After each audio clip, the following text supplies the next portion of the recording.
attention on this game. But yeah, I don't know, they just had an afternoon game at Allianz.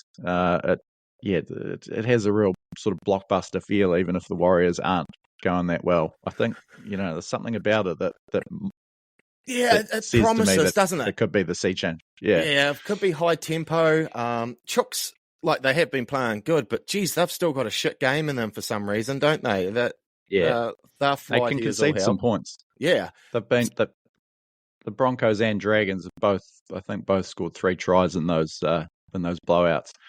And the Broncos, did fight back to get to 18 or with a man in the bin, before they'd start dropping like flies, or while they were dropping like flies, and then Roosters finish over the top of them. So they're not the finished product, the Roosters. And yeah, hopefully we can just get back to being who we are and frustrate them and get into that grind and find some points ourselves.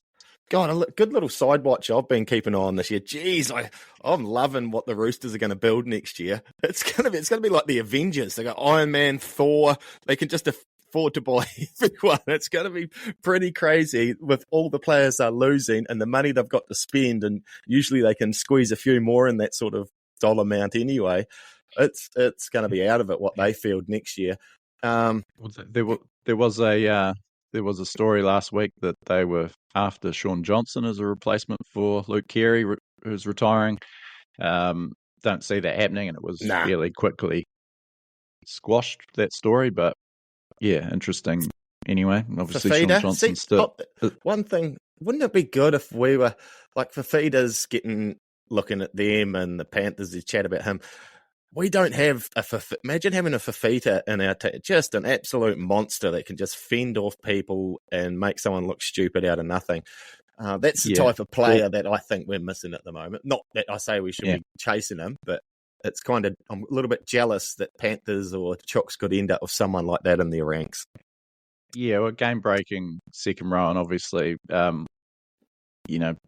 Capewell and Ford probably. I think Ford can be a game breaker, but just on that, he was moved to the right to start this week with Capewell on the left, and obviously Capewell went off injured, but he played the full 80 on the right edge.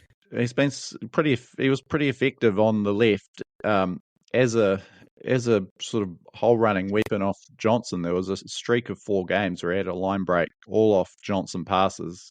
Got a couple of tries from it. Why they would go away from that kind of confuses me. They switched it up when Capewell was out injured and Laban came into the starting team. But yeah, and so it'll be interesting to see who starts on what edge this time. I don't quite see the rationale behind that because,